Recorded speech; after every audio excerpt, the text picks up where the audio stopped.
இந்நிலையில் ஒருவருக்கு சுவாசமும் இருக்காது, எண்ணங்களும் இருக்காது.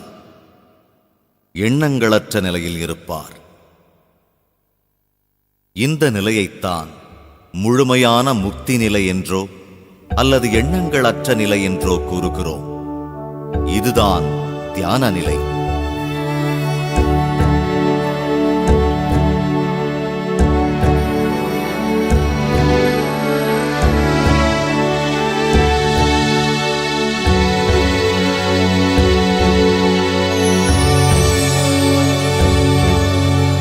இந்த நிலையில்தான் பிரபஞ்ச சக்தி அருவி போல் நமக்குள் பாயும். தியானம் அதிகமாக செய்வதன் மூலம் நமக்கு பிரபஞ்ச சக்தி அபரிவிதமாக கிடைக்கப் பெறும்.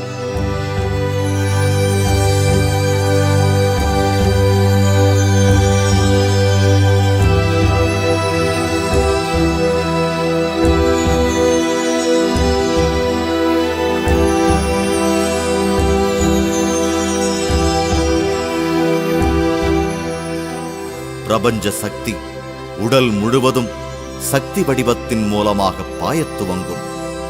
இதை தெய்வீக வடிவம் என்றும் கூறலாம்.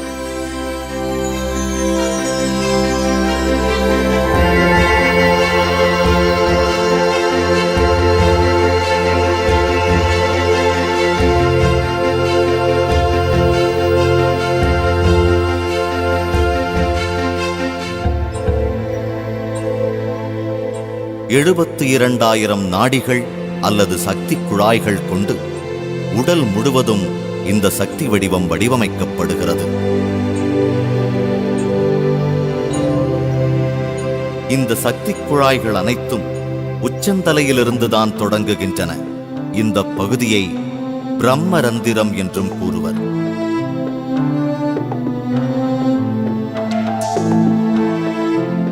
இந்த சக்தி குழாய்கள் நம்முடைய உடல் முழுவதும் செடிகள், வேர்கள் மற்றும் இளம் கிளைகள் போல பரவி கிடக்கும்.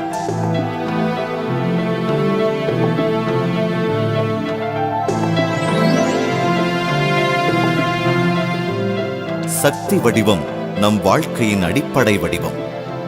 சக்தி வடிவம்தான் நம்முடைய எல்லா செயல்களுக்கும் மூல காரணம். ஏன், நாம் வாழ்வதற்கும் அதுதான் மூலம்.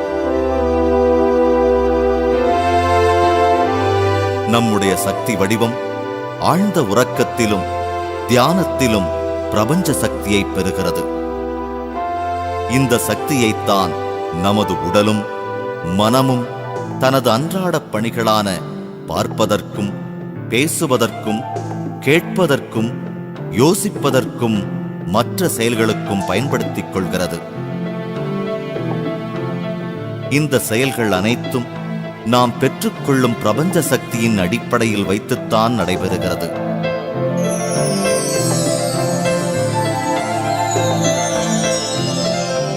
நமக்குள் நாம் பெற்றுக்கொள்ளும் பிரபஞ்ச சக்தியின் அளவு நமது எண்ணங்களை பொறுத்ததுதான்.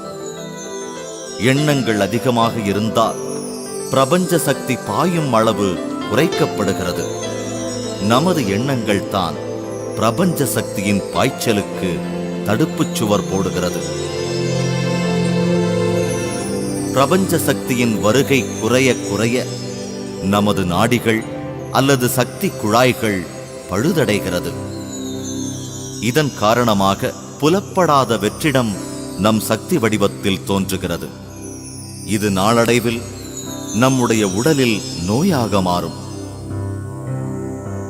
மொத்தத்தில் நம்முடைய உடலில் தோன்றும் அனைத்து நோய்களுக்கும் மூல காரணம் நம் உடலில் போதிய அளவு பிரபஞ்ச சக்தி இல்லாததுதான்.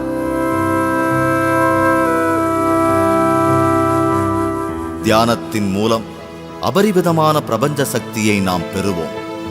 இந்த சக்தி குழாய்கள் மூலம் நம்முடைய சக்தி வடிவம் முழுவதும் பாய்கிறது.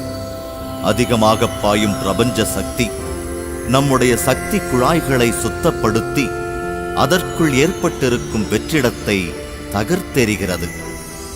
நமது வெற்றிடங்கள் சுத்தப்படுத்தப்பட்டால் நம் நோய்களிலிருந்து நாம் வெளிவரலாம்.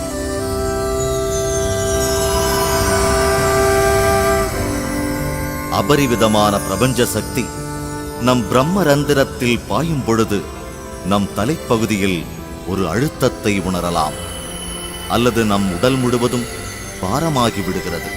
ஒரு குறிப்பிட்ட பகுதியில் உள்ள சக்தி குழாய்கள் சுத்தப்படுத்தப்படும் பொழுது அந்த குறிப்பிட்ட பகுதியில் ஒருவித அரிப்புத்தன்மையோ வலியோ ஏற்படக்கூடும். சில சமயங்களில் உடலின் பல்வேறு பகுதிகளில் நமக்கு வலி ஏற்படும். இந்த வலிகளுக்கு எந்தவித மருந்தும் எடுத்துக்கொள்ள வேண்டாம். மேலும் அதிகமான தியானம் மேற்கொள்வதன் மூலம் இந்த வலிகள் காணாமல் போகும்.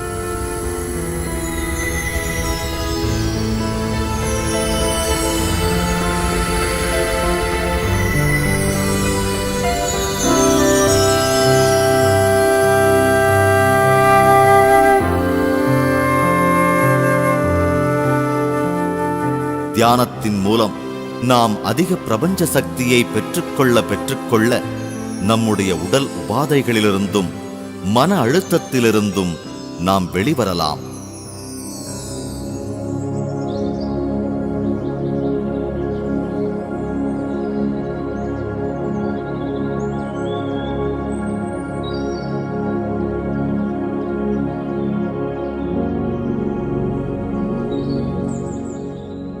இப்பொழுது பிரமிடு மற்றும் பிரமிடு சக்தியை தெரிந்து கொள்வோம்.